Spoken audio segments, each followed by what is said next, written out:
Warahmatullahi wabarakatuh. Waalaikumsalam warahmatullahi wabarakatuh.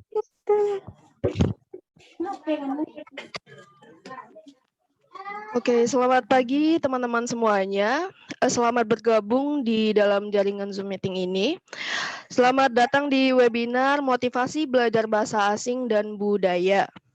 Ya, senang sekali tentunya perkenalkan saya Umairah yang akan memandu seluruh rangkaian acara kita pada pagi hari ini. Sebelumnya terima kasih kepada Bapak Ketua RT atau yang mewakilkan ada Ibu Elvianti. Terima kasih sudah bergabung di dalam link Zoom meeting ini. Dan tentunya terima kasih juga kepada narasumber kita, ada Kak Hasya dan ada Kak Okta juga yang nantinya akan memaparkan materi sekaligus sharing kepada kita bersama. Oke, sebelum kita masuk ke inti acara, pemaparan materi oleh narasumber, terlebih dahulu akan dimulai dengan kata sambutan oleh Ibu Elvianti. Kepada Ibu Elvianti, dipersilahkan. Baik. Assalamualaikum warahmatullahi wabarakatuh. Waalaikumsalam warahmatullahi wabarakatuh. Alhamdulillahirabbil alamin. Asyhadu an la ilaha illallah wa asyhadu anna Muhammadar Rasulullah. Segala puji bagi Allah yang telah memberikan rahmat dan hidayahnya pada hari ini, pada kita pada pagi hari ini, di hari yang cerah ini, sehingga kita dapat melakukan kegiatan dalam rangka KKN atas nama Ananda Hasya, di mana saya mewakilin dari perangkat daerah yaitu RT-nya. Kebetulan Pak RT-nya tidak bisa hadir karena ada kegiatan gotong royong pada hari ini dan diperkenankan saya untuk mewakilinya. Selanjutnya kita panjatkan juga salawat dan salam kepada Nabi besar kita Muhammad Rasulullah sallallahu alaihi wasallam yang telah memberikan cahaya yang terang benderang sehingga kita sampai pada hari ini. Baiklah, selamat buat Hasya Hafizanti Munandar ya. Bisa melaksanakan sebuah webinar dalam rangka suatu proses pembelajaran ya, pembelajaran buat Ananda untuk ke depan sehingga bisa dapat melakukan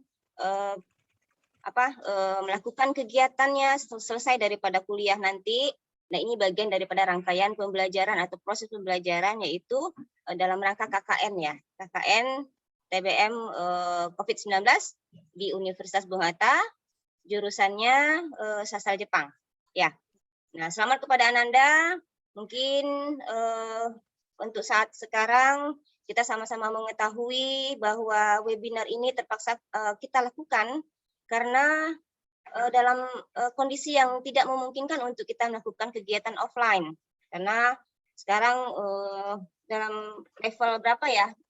Untuk Kota Padang masih level 4 ya, masih dalam kondisi PPKM ya.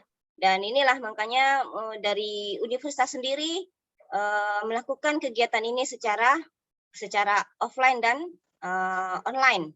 Jadi ada daring, ada yang offline juga, kayaknya seperti itu. Saya rasa mungkin di universitas yang lain juga sama. Mereka melakukan KKN, ya. Mungkin dari teman-teman kita dari Universitas Eka Sakti yang juga melakukan KKN daring. Nah, jadi sehingga mau tidak mau, senang tidak senang, kita tetap melakukan kegiatan walaupun dalam kondisi seperti ini. Baiklah, untuk mempersingkat waktu mungkin sampai di sana saja uraian kata sambutan dari saya mewakili Ketua RT kepada Ananda, Syafizanti, dan khususnya pada Umairah sebagai host, saya persilakan. Assalamualaikum warahmatullahi wabarakatuh. Waalaikumsalam warahmatullahi wabarakatuh. Ya, terima kasih kepada Ibu Elvianti yang sudah memberikan kata sambutannya kepada kita bersama mewakili Ketua RT 03 yang berhalangan hadir. Oke, mungkin untuk selanjutnya kita masuk sesi pertama dalam rangkaian acara kita pada pagi hari ini. Sebelum itu izinkan saya untuk menyampaikan biografi singkat dari narasumber pertama kita, ada Kak Hasya Hafizanti Munandar. Beliau merupakan mahasiswa dari Universitas Bung Hatta, jurusan Sastra Jepang, Fakultas Ilmu Budaya, yang saat sekarang berada di semester 7. Beliau ini pernah menjabat sebagai anggota organisasi kampus, yaitu Himpunan Mahasiswa Jurusan atau HMJ, periode 2019-2020. Ya, baik, tanpa memperpanjang lagi kepada Kak Asya, tentunya dipersilahkan. Baiklah, terima kasih kepada Umairah sekaligus MC atas kesempatan yang diberikan kepada saya untuk menyampaikan materi tentang motivasi belajar bahasa asing dan budaya. Baiklah, untuk hadirin yang saya hormati, izinkan saya untuk menyampaikan materi hari ini dengan judul Motivasi Belajar Bahasa Asing dan Budaya. Yang pertama sekali kita mulai dari pengertian. Yang pertama adalah motivasi. Kata motivasi diambil dari bahasa Latin mover, yang artinya dorongan dari diri sendiri untuk mencapai sesuatu yang dikehendaki. Motivasi belajar artinya dorongan dari diri sendiri untuk mencapai tujuan belajar seperti pemahaman dan pengembangan belajar. Yang kedua adalah bahasa asing. Bahasa asing adalah dimulai dari bahasa dulu. Dari bahasa Sanskerta yaitu bahasa adalah kemampuan yang dimiliki manusia untuk berkomunikasi dengan manusia lainnya menggunakan tanda, misalnya kata dan gerakan. Bahasa asing merupakan bahasa yang tidak biasa digunakan oleh masyarakat yang mendiami wilayah tertentu, misalnya saja bahasa Inggris yang dianggap sebagai bahasa asing di Indonesia. Bahasa asing juga merupakan sebuah bahasa yang tidak digunakan di tanah air atau negara asal seseorang. Budaya. Budaya adalah cara hidup yang berkembang dan dimiliki oleh sekelompok orang dan diwariskan dari generasi ke generasi. Budaya terdiri dari banyak unsur yang rumit, termasuk sistem agama dan politik, adat istiadat, bahasa, peralatan, pakaian, bangunan, dan karya seni. Mengapa harus belajar bahasa asing? Kita mulai dari yang pertama, yaitu dapat meningkatkan pengetahuan dalam ruang lingkup global. Seperti yang kita tahu, bahwa banyak sekali buku-buku yang terkait dengan ilmu pengetahuan yang berkembang menggunakan bahasa asing. Bahkan, jurnal-jurnal ilmiah terbit dengan bahasa asing, sehingga jika ingin menguasai bahasa asing, tentu akan membantu untuk membuka cakrawala keilmuan yang lebih luas. Baiklah, yang kedua, belajar bahasa asing memudahkan kita untuk diterima di dunia internasional. Bagi yang suka traveling ke luar negeri, tentu akan menghadapi kendala komunikasi. Jika ingin menguasai bahasa asing atau berbisnis, akan lebih mudah berkomunikasi dan nyaman berpergian kemana aja. Bahkan, jika ingin berbisnis, dapat menjual produk ke luar negeri, menjalin kerjasama dengan pihak luar negeri, sampai mengembangkan bisnis di luar negeri. Yang ketiga, memudahkan mengikuti perkembangan teknologi. Pertumbuhan teknologi mostly berbahasa asing, maka akan menguntungkan jika mampu menguasai bahasa asing dengan baik. Dengan begitu, kita akan mengikuti perkembangan teknologi yang kian pesat dari waktu ke waktu. Yang keempat, memudahkan bergaul dengan masyarakat luas atau internasional. Yang pastinya sudah menyadari penguasaan bahasa asing akan menguntungkan untuk bergaul di lintas dunia. Apalagi di dunia maya seperti internet, kita akan lebih mudah jika menguasai bahasa asing baik untuk bersosialita, bisnis, dan lain sebagainya. Berikutnya, belajar bahasa asing memudahkan untuk melanjutkan ke jenjang pendidikan yang lebih tinggi di luar negeri. Banyaknya beasiswa ke luar negeri dari pemerintah Indonesia jauh lebih berpotensi besar didapatkan jika kita memiliki kemampuan bahasa asing. Meskipun harus tetap bersaing dengan kandidat yang lain, setidaknya peluangnya akan lebih besar. Selanjutnya, belajar bahasa asing memudahkan untuk mendapatkan beasiswa dari luar negeri. Selain berpeluang mendapatkan beasiswa dari pemerintah ke luar negeri, kita yang menguasai bahasa asing juga berkemungkinan besar mendapatkan tawaran beasiswa dari luar negeri. Kesempatan ini tidak mudah didapatkan. Jadi akan sangat beruntung jika kita bisa lolos beasiswa karena kemampuan bahasa. Yang terakhir adalah belajar bahasa asing memudahkan untuk mendapatkan pekerjaan. Kebanyakan perusahaan memasukkan kemampuan bahasa asing di dalam kualifikasi yang harus dimiliki oleh calon karyawannya. Karena rata-rata yang diprioritaskan dapat menguasai bahasa asing, maka bagi yang seorang lulusan bahasa asing tentunya akan mempunyai nilai kemampuan bahasa Inggris, maksudnya kemampuan bahasa asing seperti TOEFL atau Noryokushikeng untuk penguasaan bahasa Inggris dan bahasa Jepang. Kemampuan berbahasa dianggap sebagai salah satu soft skill atau keterampilan khusus yang menunjang dalam penggunaan teknologi informasi dan komunikasi. Juga disebut sebagai basic skill, keterampilan dasar yang akan mudah diterima di berbagai sektor pekerjaan dan jenjang pendidikan selanjutnya. Selanjutnya, cara meningkatkan motivasi belajar bahasa asing. Yang pertama sekali adalah tentukan tujuan belajar bahasa asing. Untuk alasan seperti ini, yang hanya main-main sebaiknya dihindari. Karena yang namanya belajar bahasa asing itu bukan hanya sekedar main-main, namun butuh tujuan jelas agar kita juga belajar bahasa asing dapat menikmatinya. Buatlah tujuan dan misi seandainya kamu memiliki belajar bahasa asing, apakah ingin bertujuan untuk sekolah di luar negeri, atau berbisnis, atau lagi ingin menetap di luar negeri. Banyak tujuan tertentu yang dapat diambil sebagai penyemangat belajar. Yang kedua adalah pilih tempat belajar bahasa asing yang menyenangkan. Pilihan tempat belajar bahasa asing saat ini ada banyak, namun tidak semua menawarkan cara belajar yang menyenangkan. Pilih dan cari rekomendasi tempat yang enak, asik, menyenangkan, dan kamu bisa bereksplorasi dengan dunia kamu dan teman-teman yang lainnya. Yang ketiga, belajar bersama teman. Cara meningkatkan motivasi belajar bahasa asing lainnya, yaitu dengan mencari teman yang asik dan belajar bahasa asing, apalagi teman-teman yang sudah jago bahasa asing. Hal ini akan menjadi motivasi dan semangat belajar yang semakin kuat karena teman-teman yang lainnya sudah jago dan pandai. Otomatis akan merasa terpicu untuk belajar lebih giat lagi. Yang keempat, lakukan kegiatan yang kamu sukai. Jika merasa jenuh dan bosan dengan belajar bahasa asing, sesekali rehat sejenak atau pilih waktu istirahat dengan pergi dan melakukan hal menarik yang disukai.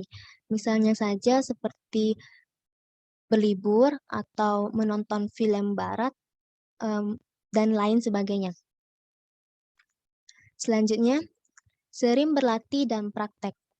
Kalau cuma belajar tanpa praktek juga percuma, karena itu perlu sering untuk praktek bahasa asing dengan teman, orang tua, saudara, atau teman chatting di media sosial.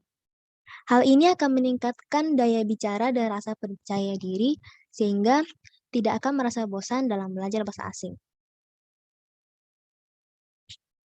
Selanjutnya adalah manfaatkan media sosial untuk belajar dan berlatih.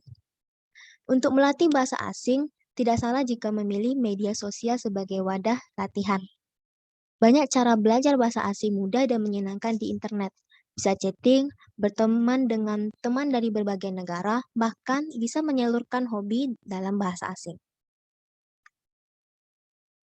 Baiklah, kita mulai dari dampak positif untuk budaya asing ini. Sebelum mulai ke dampak positif, ada banyak dampak negatif dari budaya asing seperti kesenjangan sosial, sikap individualistik, masuknya paham-paham barat, lunturnya jiwa nasionalisme, dan lain sebagainya. Tapi saya akan menjelaskan dampak positif dari budaya asing sendiri. Yang pertama adalah dapat menguasai iptek. Yang kedua, ilmu pengetahuan dan teknologi yang berkembang. Yang ketiga adalah akulturasi budaya. Yang keempat, dapat belajar bahasa-bahasa asing. Yang kelima, mendapatkan ide-ide baru dalam kemajuan iptek.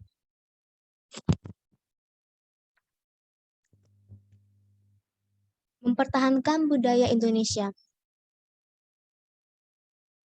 Ada cara-cara untuk mempertahankan kebudayaan Indonesia agar tidak terpengaruh oleh kebudayaan asing. Yang pertama adalah menumbuhkan semangat nasionalisme yang tangguh, misal semangat mencintai produk dan kebudayaan dalam negeri. Yang kedua, menanamkan dan mengamalkan nilai-nilai Pancasila dengan sebaik-baiknya. Yang ketiga, menanamkan dan melaksanakan ajaran agama dengan sebaik-baiknya. Yang keempat, selektif terhadap kebudayaan asing. Dan yang terakhir, memperkuat dan mempertahankan jati diri bangsa. Baiklah, itu saja yang bisa saya sampaikan. Demikian pemaparan hari ini. Saya kembalikan kepada moderator.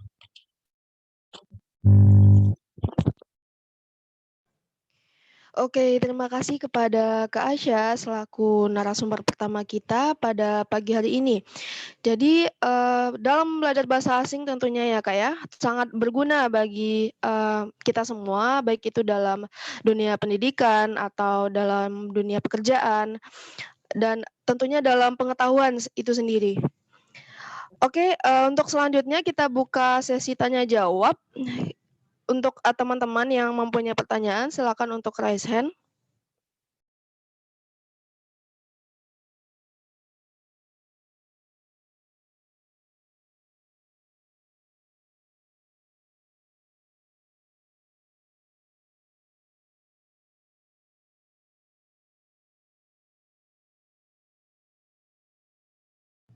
Halo.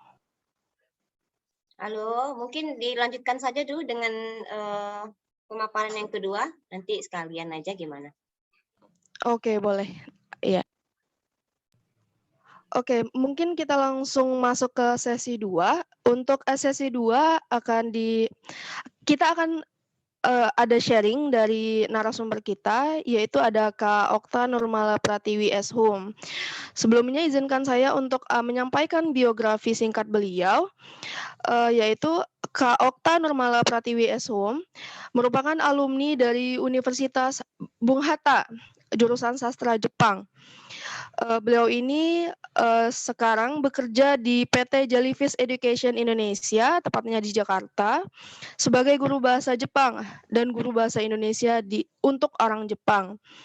Beliau juga pernah magang tentunya di Kagawa Ken Jepang selama 3 tahun.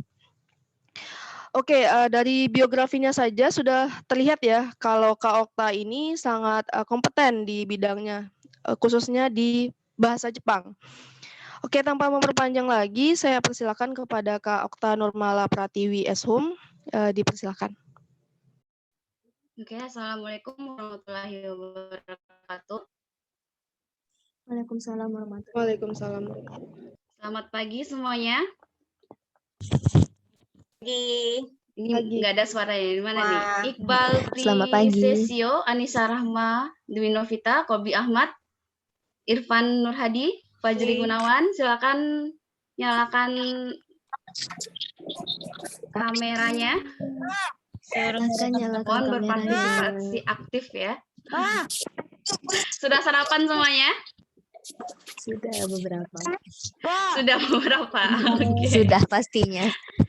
Oke, terima kasih atas kesempatan yang sudah diberikan kepada saya. Mungkin pada kesempatan kali ini saya akan sharing ringan saja ya, mungkin pengalaman saya dari awal kenapa memilih jurusan sastra Jepang hingga sekarang. Nah, awalnya itu saya tertarik dengan kebudayaan Asia Timur ya, khususnya Jepang, Korea, dan Cina. Tapi kebetulan yang ada di di Sumatera, khususnya Sumatera Barat hanya ada sastra Jepang gitu. Jadi saya memilih sastra Jepang Muhata sebagai jurusan sastra Jepang yang paling tua ya, bisa dibilang yang paling lama yang ada di Sumatera Tengah khususnya gitu. Nah, karena suka, jadi saya memilih jurusan sastra Jepang gitu. Jadi belajarnya tidak ada tekanan karena memang suka dari awal gitu. Karena suka dari awal. Nah, setelah lulus saya mencari cara gimana ya supaya bisa ke Jepang, karena percuma belajar bahasa Jepang tapi bahasa Jepangnya kurang lancar. Jadi saya putuskan beranikan diri untuk merantau ke Jepang gitu. Nah, setelah pulang dari Jepang, saya putuskan untuk kerja di Jakarta, karena kalau untuk lowongan kerja sendiri di Padang memang lumayan kurang ya untuk sastra Jepang gitu. Nah, kenapa sastra Jepang? Sastra Jepang. Nah, coba saya tanya, ada di sini yang tahu tentang Jepang nggak? Saya sendiri. Saya sendiri, saya sendiri ya. Narasumber sendiri. Nggak, biasanya yang lain suka anime gitu, atau lagu-lagunya, atau apa lagi ya? Oke, coba saya tanya deh, ini Kolbi Ahmad Kowiyah, bisa dinyalakan mikrofonnya? Siapa nih?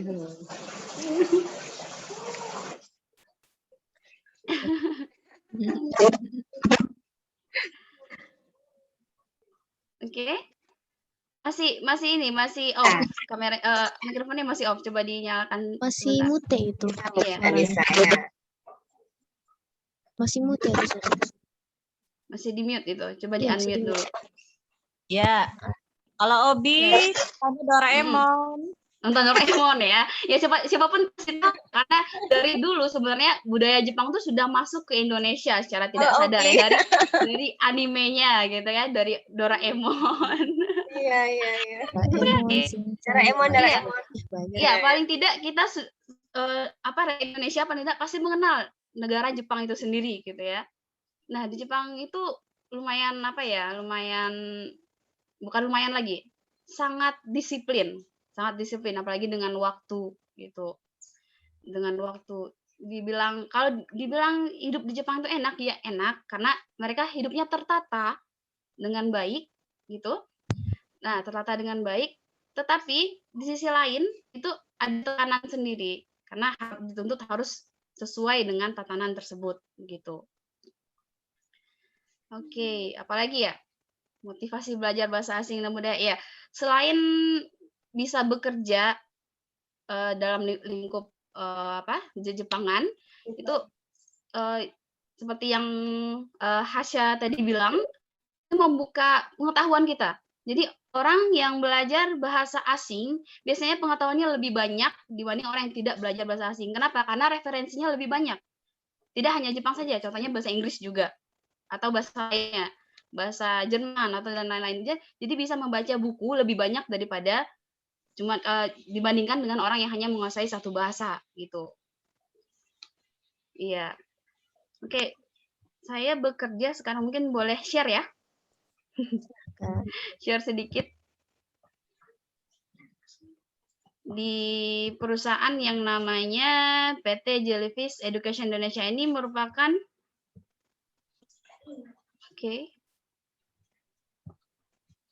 sebentar. Tidak muncul. Ini merupakan perusahaan cabang dari Jepang yang bergerak dalam pendidikan bahasa Jepang untuk orang Indonesia atau bahasa Indonesia untuk orang Jepang gitu. Jadi saya bekerja di sini sudah sekitar 2 tahun setelah pulang dari Jepang ya, yang magang 3 tahun. Nah, ini membernya, maaf, fotonya agak ngeblur. Jadi ini tim kita di sini ada banyak. Nah, mereka semua ini sangat menguasai bahasa Jepang gitu. Sangat menguasai bahasa Jepang. Selain itu, kita juga mengajar bahasa Jepang dalam bahasa Inggris. untuk beberapa kelas ya, untuk beberapa kelas.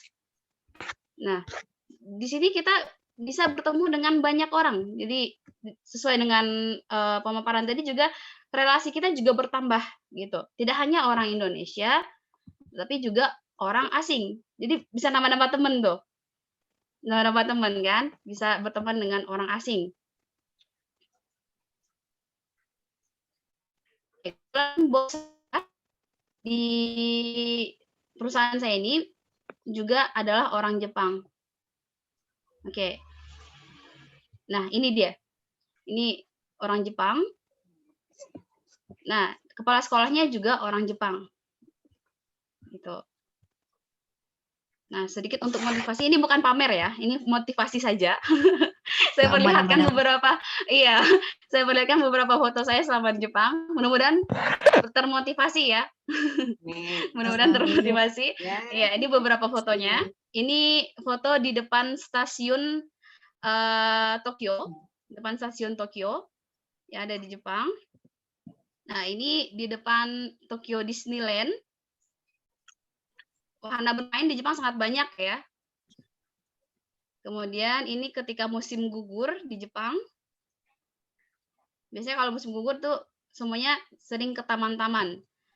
Nah, ini Universal Studio Jepang yang ada di Osaka. Nah, ini Rainbow Bridge yang ada di Tokyo. Gitu. Nah, kalau misalnya kalian tertarik dengan bahasa asing, otomatis tarikan untuk pergi ke negara yang tersebut juga ada kan. Jadi sekalian bisa belajar tentang hidup mereka, sekalian bisa jalan-jalan juga. Itu menilai plusnya juga bisa jalan-jalan. Iya, benar. Iya. Oke. Traveling sekalian. Iya, sekalian traveling. Dan satu lagi yang paling berkesan itu membuat kita menjadi lebih dewasa gitu. Karena pola pikir tadi ya. Karena berbeda dengan yang ada tempat kita hidup dari kecil, biasa sampai di sana kan berubah total gitu. Jadi kita menjadi lebih dewasa dan lebih mandiri. Oke, mungkin seperti itu saja. Karena dadakan ya, saya tidak banyak persiapan. Ya, oke, saya kembalikan kepada moderator. Terima kasih. Ya. Terima kasih narasumber kedua kita, Kak Okta Nurmala Pratiwi Eshum, yang sudah sharing kepada kita bersama tadi bagaimana pengalaman beliau selama berada di Jepang dan pengalaman kerja sekarang tentunya ya Kak ya, di PT Jellyfish Education Indonesia. Ya baik, teman-teman yang ada pertanyaan, boleh silakan untuk bertanya kepada narasumber kita. Ini pada belum bangun apa gimana ya? Atau belum sarapan? Belum sarapan Sepertinya kayaknya. belum sarapan ya. Pada lemes ya. Iya, pada lemes. Semangat dong, masih pagi ini loh. Padahal sudah jam 10. Oke, Jam 11-an. Kak Umaira, ya mungkin ini kita pancing aja dulu kali ya. Pertanyaan, mungkin bukan pertanyaan, kepingin tahu betul ya kalau saya sebagai ya orang tua ya, kalau dengar Jepang itu kayaknya apa ya, kayak nggak paham ya, nggak paham deh. Kecuali kalau memang kita memang dari awal udah menyenangin gitu.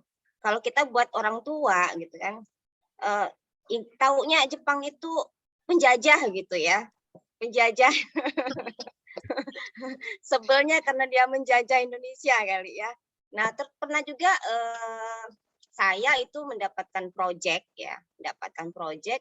itu untuk apa ya, peninggalan Jepang, yaitu lobang Jepang di Bukit Tinggi. Nah ya, nah kebetulan itu dilaksanakan tahun 2018 ya, sebelum COVID. Itu saya diminta untuk membuat desain. Kebetulan saya dosen universitas jurusan arsitektur ya. Nah, jadi kebetulan memang diminta mengerjakan diorama yang diisi untuk lubang Jepang itu sendiri. Gitu. Jadi otomatis mau nggak mau, saya harus cari referensi bagaimana Jepang itu terhadap Indonesia.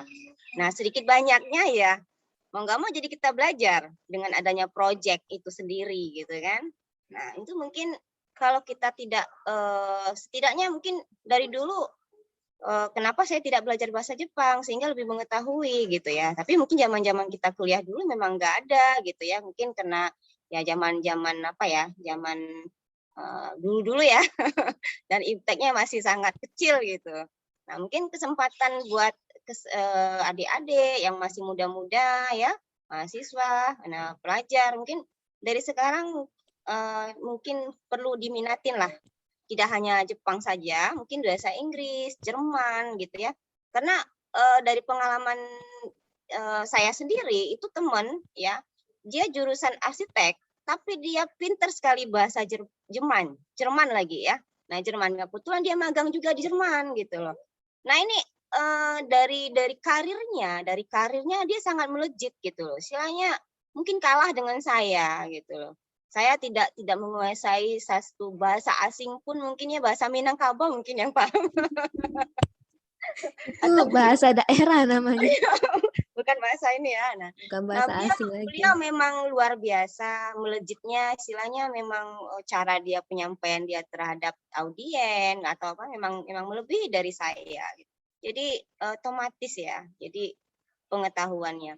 Kemudian yang kedua mungkin perlu apa ya Mbak Tiwi ya, Kak Tiwi, selama di Jepang nih kira-kira ada nggak permasalahan yang mungkin ada kendala nggak ketika selama magang Jepang itu ya, mungkin perlu juga kalau kita saya sebagai orang tua gitu kan menginginkan yang negatif itu jangan sampai ada di pikiran kita gitu ya. Nah, mungkin otomatis mungkin dari Mbak Tiwi ya udah melakukan pernah benar-benar terjun di dunia Jepang gitu ya. Apakah ada dari orang-orang Jepang itu sendiri bagaimana pandangannya terhadap orang Indonesia? Mungkin itu pertanyaan saya. Terima kasih Mbak Tiwi.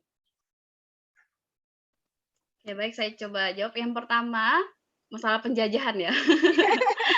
Nah, itu masalah penjajahan tuh apa ya, udah masa lalu. Kalau untuk orang Jepang bahkan mereka tidak tahu mereka pernah menjajah Jepang gitu. Oh ya, menjajah Indonesia ya? Iya, menjajah Indonesia, maaf ya. Iya.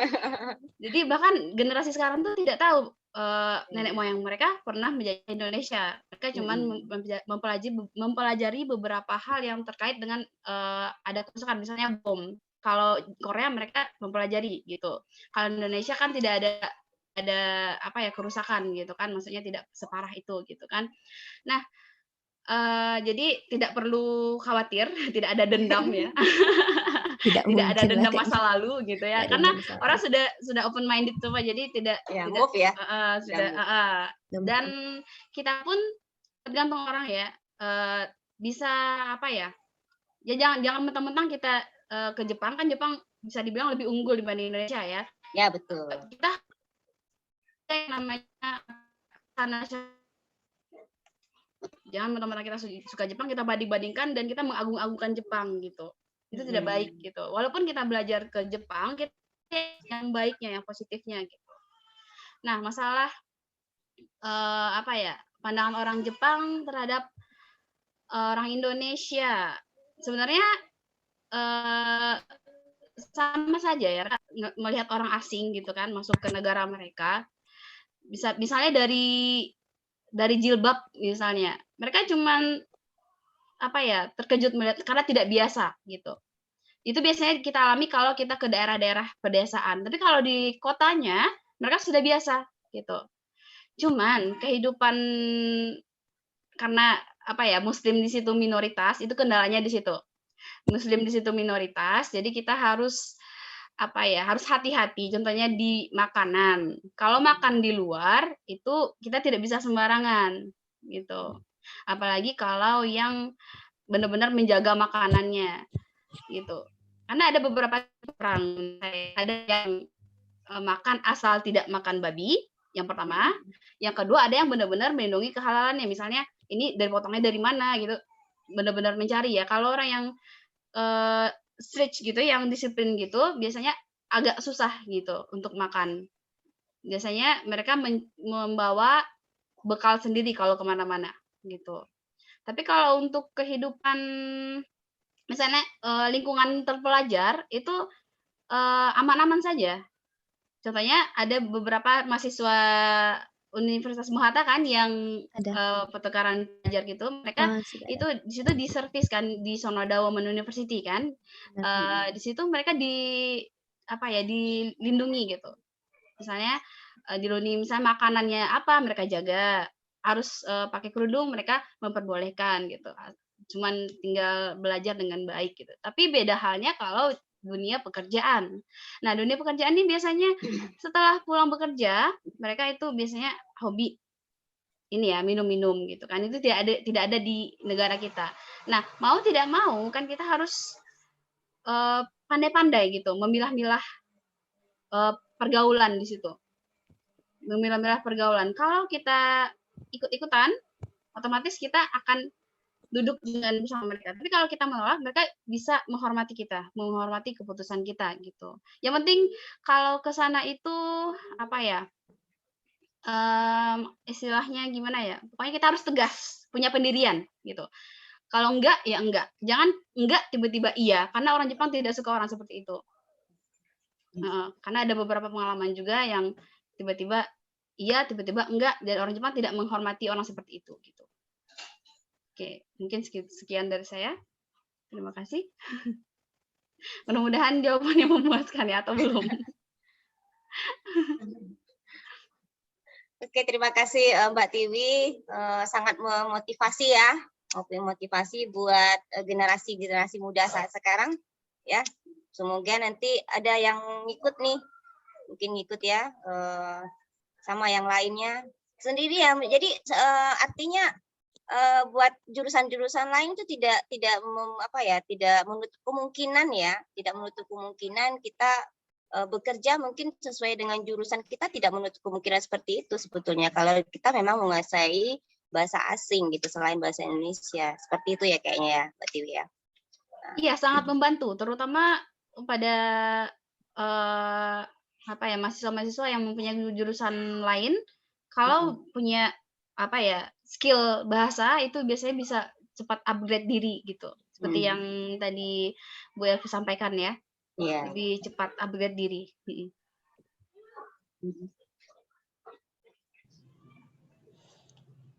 Ya, Oke, berarti buat yang lain, Mbak. Ya, silakan yang lain aja Mbak Umaira, teman yang lainnya. iya, ada gitu yang lain yang mau bertanya? Masih ada? Kita masih punya waktu sedikit lagi. Siapa yang hadir di sini sebutkan aja. Ada Anissa Rahma Yunaldi. Anissa, ya. Fajri, Sandi, Iqbal ya. Iya. Irfan ya. Silakan. Ayo, Anissa kali ya. Ya, Anissa. Ya, ada pertanyaan? Silakan. Ada. Iya, sok. Terlalu excited sepertinya Anissa ya. Aku mau bertanya sama Kak Hasya. Oke. Kak Hasya, bagaimana sih Kak Hasya mempelajari bahasa asing maupun bahasa Jepang atau budaya? Menurut Kak Hasya gimana? Karena saya mau mempelajarinya. Bisa diulang lagi pertanyaannya? Kurang dengar. Bagaimana Kak Hasya? Halo? Halo. Kak Hasya? Iya ya. Bagaimana Kak Hasya? Bagaimana tips Kak Hasya mempelajari belajar bahasa asing dan budaya?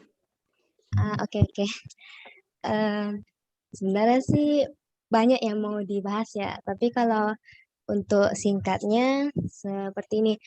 Kalau untuk mempelajari bahasa asing biasanya dimulai dari hal yang kita sukai, seperti kalau menurut Hasya nih sukanya kan nonton anime. Kan sekarang kan Asa jurusan sastra Jepang ya. Berarti otomatis kan harus belajar bahasa Jepang. Nah, dari anime itu sendiri, setidaknya saya bisa belajar untuk apa yang namanya ya, kata-kata dari bahasa itu sendiri. Kan ada banyak kata-kata yang mungkin tidak ada dalam mata kuliah gitu kan. Setidaknya dengan adanya menonton anime atau mungkin film-film Jepang ya, nah itu bisa membantu lagi untuk memperluas bahasa gitu. Yang lainnya ada dari musik. Musik itu dengan sering-sering mendengarkan dan kalau bisa ya ikut bernyanyi juga, itu bisa apa ya namanya, meningkatkan komunikasi itu atau bahasa dari kita sendiri. Kalau untuk budaya, sebenarnya kebanyakan budaya yang Hasya dapati itu dari film, dari anime, atau kadang-kadang dicari juga dari internet dan lain sebagainya. Dan lebih ke arah mempelajari lagi budaya itu pokoknya intinya lebih mempelajari lagi budaya-budaya dari Jepang itu. Ya, itu saja kayaknya. Dah. Makasih, Kak. Ya, sama-sama. Satu lagi Mbak Kak Asya, mungkin perlu diceritakan sedikit mungkin gimana sih budaya Jepang itu gitu. Apa sih yang kelebihannya? Mungkin jangan-jangan budaya Indonesia nih yang lebih bagus daripada budaya Indonesia, ya enggak? Coba mungkin ada enggak kelebihannya atau sama bahkan dengan Indonesia ataupun khususnya Sumatera Barat ya. Mungkin gitu, coba diceritain. Ada sih yang sama dari budaya Jepang sama budaya Indonesia, terutama yang untuk daerah Minang. Yang pertama itu kayak di Minang itu ada namanya kata menurun, kata mendaki, kata malereng gitu kan. Kalau di Jepang ada juga yang seperti itu, seperti mereka menghormati orang yang lebih derajat yang lebih tinggi atau mungkin yang lebih tua, ada yang menghormati, terus ada yang menyayangi yang lebih kecil juga. Intinya sama lah dengan Minang gitu. Sudah itu budaya di Jepang itu mereka seperti yang Kak Tiwi jelaskan, mereka itu lebih disiplin dan juga budaya malu mereka itu tinggi. Kayak gimana ya? Dari nenek moyang mereka itu sendiri, budaya malu itu seperti kalau misalnya mereka tidak menempati janjinya, itu biasanya mereka seppuku gitu kan. Kalau di Jepang itu ada juga yang seperti itu, tapi bukan seppuku, lebih ke arah jisatsu ya, atau bisa dibilang namanya kasus bunuh diri. Kalau di Jepang yang Asa dapat infonya, itu juga masih banyak orang-orang Jepang, terutama untuk remaja-remaja ya, karena budaya malu mereka itu besar, terus ada janji yang kayak apa ya, nggak ditepati, itu biasanya ada stres, terus kayak bunuh diri gitu. Pokoknya semacam kayak gitulah. Intinya selain disiplin, budaya malu mereka itu besar. Ya, seperti itu yang saya jelaskan. Maaf kalau ada ilmu yang belum apa ya. Itu saja yang baru saya dapatkan sampai sekarang ini.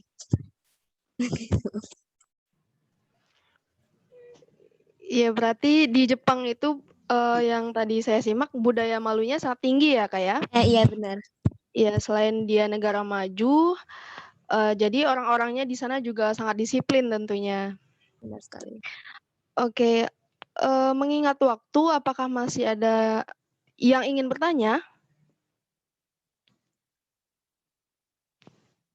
Mas Kolbi? Atau sudah sangat paham gitu dengan pemaparan narasumber kita? Ya, udah paham, udah paham. Iya, udah paham. Mas Irfan kali nanya. Mas Irfan Nurhadi Munandar. Wah, Sama nama belakangnya, sama Kak Asya nih.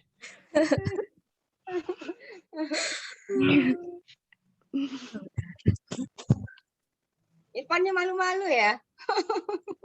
Ayo dong, nanya. Ayo dong bertanya. Saya akan bertanya nih tentang sastra Jepang. Di sastra Jepang itu dan jurusan Jepang itu apa aja mata kuliah yang dipelajarin? Untuk ya, atau ada kata-kata untuk yang ini disampaikan? Oh iya, ini yang mau jawab Kak Asya atau Kak Tiwi nih? Boleh keduanya? Oh boleh, versi Kak Asya Satu-satu dulu dong. ya. Ah, iya boleh. Ya sama aja kan satu Sama aja alumni. kayaknya. Sama aja. Soalnya Kak Mungkin Tiwi Asya alumni ya, kan. karena yang masih kuliah ya. Mungkin saya ada Iya. beberapa yang udah lupa. Oke, kalau untuk mata kuliah di jurusan sastra Jepang itu ada banyak ya. Yang untuk pertama itu yang pastinya kita belajar kanji, pokoknya belajar kata tulisan-tulisan Jepang mulai dari hiragana, katakana, sama kanji. Terus ada lagi kita belajar tata bahasa, dimulai dari tata bahasa yang formal hingga yang informal. Dan kemudian masih ada lagi kayak mata kuliah untuk budaya dan mata kuliah sejarah. Jadi mata kuliah sejarah yang dibahas itu seperti sejarah Jepang itu sendiri. Terus ada juga karena sastra Jepang ya, makanya selain bahasa dan budaya, itu kami juga belajar tentang sastra seperti linguistik, terus ada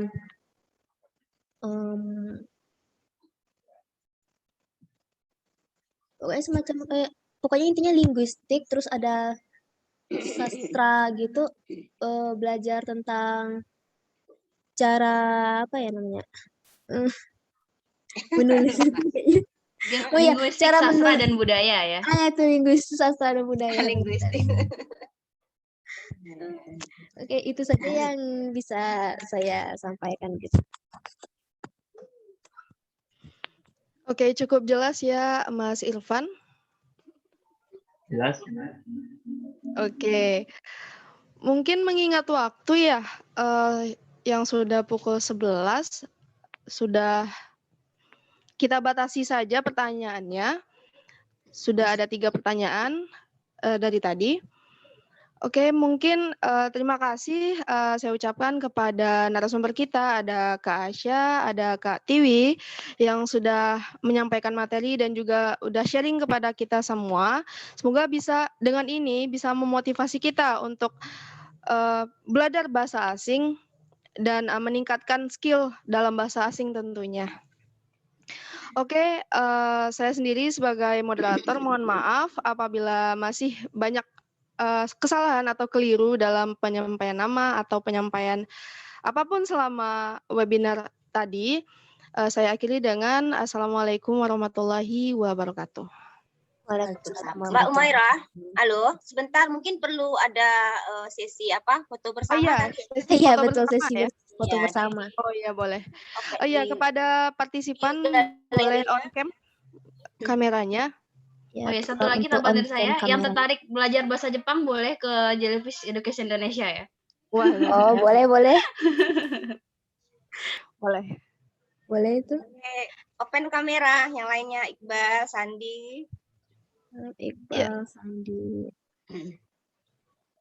Iqbal Prisesio dan Sandi Pratama boleh di on kameranya dulu. Kita mau ada sesi foto bersama. Halo. Seperti masih malu-malu deh. Iya, malu-malu. Atau mungkin siap-siap dulu kayaknya. Oh iya. Mandi dulu. Mandi dulu jauh itu kan. Ayo. Oke, yang ada aja nggak apa-apa. Yang ada aja nggak apa-apa. Screenshot deh. Nah, itu dia muncul Sandi. Kak Asya ya? Iya. Oke, sebentar. Kita mulai ya. 1, 2, 3.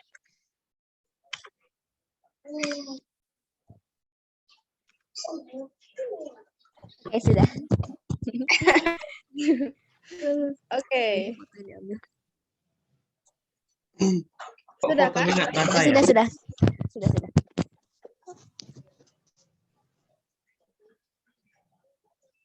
Halo. Ya, Oke, mungkin dengan berakhirnya sesi foto bersama tadi, maka berakhir pula acara kita pada hari ini. Untuk narasumber dan juga partisipan sudah boleh meninggalkan link Zoom meeting-nya. Terima kasih. Ya, terima kasih. Assalamualaikum. Good. Oke. Terima kasih banyak. Arigatou gozaimasu. Arigatou gozaimasu. Oke, mulai end meeting aja ya. Ya. Oke.